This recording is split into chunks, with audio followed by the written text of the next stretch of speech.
Bonsoir à tous, ravis de vous retrouver pour cette nouvelle édition du journal sur Mirabel TV. Nous sommes le mercredi 27 mai, c'est l'heure de l'info. Tout de suite, voici les titres de l'actualité. On en trouve de plus en plus sur le marché de l'immobilier, mais les intéressés se font rares. Ce soir, nous vous plongeons dans la vie de Château. À Gouin, il y en a un qui est à vendre. Sucrée, juteuse et acidulée, la fraise pointe à nouveau au bout de son nez au printemps. Nous avons rencontré ceux qui la cultivent et ceux qui la dégustent aussi à la cueillette de Peltre. Apprendre l'allemand pour assurer son avenir professionnel, c'est plus que jamais une réalité en Moselle. Ce soir, nous irons du côté de Folquemont où l'entreprise à capitaux allemand Wiesmann, spécialiste du chauffage, mise sur le bilinguisme. Mais d'abord, prenons la direction de Gouin, en Moselle. Vous en avez peut-être déjà rêvé, vivre un conte de fées dans un château d'époque comme si vous y étiez. Eh bien, ce rêve est à portée de main, à condition d'en avoir les moyens. En France, une 50aine de châteaux sont à vendre. En Lorraine, ils s'en comptent sur les doigts de la main. Il faut dire que ces petits bijoux architecturaux sont parfois de lourds héritages à porter. Château cherche acquéreur, c'est un sujet signé Oriane Vallot. Sur un site très connu de petites annonces, on tombe parfois sur des biens immobiliers assez insolites, comme cette bâtisse, en vente pour 1 059 000 € et située à seulement 20 minutes de Metz. Il y en aura encore à faire, mais il faudrait une personne à demeure tout le temps. Il faut un projet qui tienne debout. C'est pas la peine de commencer des travaux si on n'a pas un projet derrière. Trouver un acheteur viable pour son château du XVIe siècle, c'est l'obsession de Bernard Girard depuis près d'1 an. Un véritable petit bijou d'architecture, rare à la vente, l'actuel propriétaire en a hérité de ses parents. Au départ, le château faisait office de maison d'habitation sur la ferme du château. Et après la guerre, mes parents ont construit une maison d'habitation. C'est pour ça qu'aujourd'hui, il est vide. Vide complet. Et malgré le potentiel du site, pas facile de vendre un tel édifice sur le marché de l'immobilier. Avec sa 60aine d'arts de terrain et ses 1000 mètres carrés de surface aménageable, Bernard Girard aurait voulu lui-même se lancer dans les travaux de restauration et transformer ce site en lieu de vie. Là, vous êtes dans la partie centrale et dès qu'on passe la porte, on est dans l'aile. On passe dans l'aile et dans la tour. Mais aujourd'hui, il veut passer la main, enfin en partie. Moi, j'ai grandi. J'ai grandi là-dedans, donc c'est pour ça que je voudrais essayer de... même si demain matin, je suis plus propriétaire complet, essayer de le réhabiliter pour essayer de le sauver, quoi. Tout. C'est quand même un patrimoine architectural qui n'est pas négligeable. Et si demain matin on fait rien, il sera par terre. Car difficile de voir disparaître sa façade, son grand escalier et sa rampe en fer forgé héritée du siècle des Lumières, une page de l'histoire régionale qui mériterait un second souffle. On a eu deux visites, une personne qui n'était pas du tout intéressée finalement, c'était pour faire de la musique. Effectivement, c'était pour donner des cours de musique. Et on a eu une personne effectivement qui était intéressée dans le cadre d'une maison de relaxation, de spa et de bien-être. Autant dire un potentiel de transformation quasi illimité, si tant est qu'on y mette le prix. Bernard Girard garde lui dans un coin de sa tête ce projet structurant pour son village, une maison de retraite pour que ses résidents puissent y mener la vie de château. Et si vous avez été séduit, sachez que vous pouvez encore vous l'offrir. Le château de Gouin est toujours à la recherche d'un heureux propriétaire. Allez, on quitte Gouin à présent pour Peltre. Le retour des beaux jours, c'est l'occasion d'aller chercher ses fruits et ses légumes directement chez le producteur. En Moselle, la cueillette de Peltre fait figure de bon exemple en matière de circuit court. Le principe est simple, un panier, un sécateur à la main et selon vos besoins, vous déambulez dans les allées du potager et du verger pour y cueillir des produits frais et cultivés dans le respect d'une agriculture durable. Et le mois de mai signe le retour de la fraise. Les images tout de suite avec Jean-François Ambroise et Anne-Sophie Pierson. Très prisée des consommateurs, elle est le fruit phare de la saison. À la cueillette de Peltre, sur 2 hectares de culture, ces fraises sont les toutes premières. Déjà d'un beau calibre et d'un joli rouge vif, les gourmands, eux, ne s'y trompent pas. Regarde, moi je l'ai une géante. Oui, ceux qui sont les plus grosses et ceux qui sont les plus rouges, on prend. C'est les meilleurs ? Oui, parce qu'elles ont plein de sucre. Dans les allées, de nombreux habitués. Cette famille vient ici plusieurs fois par an, toujours pour le plaisir de la cueillette. C'est le concept original proposé depuis plusieurs années par cette exploitation agricole. Ici, chacun peut lui-même cueillir ses fruits et légumes. C'est des produits locaux, donc on sait d'où ça vient, comment c'est fait, c'est frais. J'ai pas l'opportunité de pouvoir faire un potager à la maison et du coup la cueillette c'est une belle alternative pour que les enfants sachent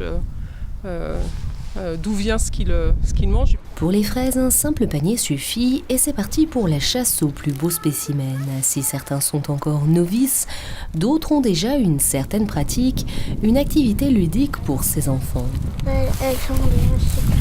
C'est plus rigolo de les cueillir et ça donne plus envie à manger. Chaque année, ce sont plusieurs kilos de fraises qui sont ici produits, soit 20% du chiffre d'affaires de cet agriculteur. Un succès dû à la qualité des produits et à la cueillette de Peltre.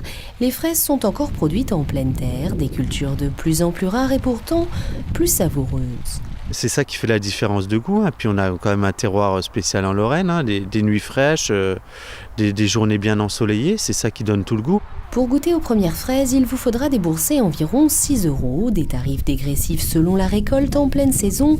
Le panier d'1 kilo coûte 3 à 4 € maximum, de quoi s'offrir ce petit plaisir. Et si vous aussi vous souhaitez vous laisser tenter par les fraises de la cueillette de Peltre ou par d'autres produits issus du circuit court, sachez que la cueillette est ouverte tous les jours sauf le lundi matin de 9h à 19h. Et puisqu'on parle de démarche éco-responsable, sachez que la Semaine européenne du développement durable débute ce week-end.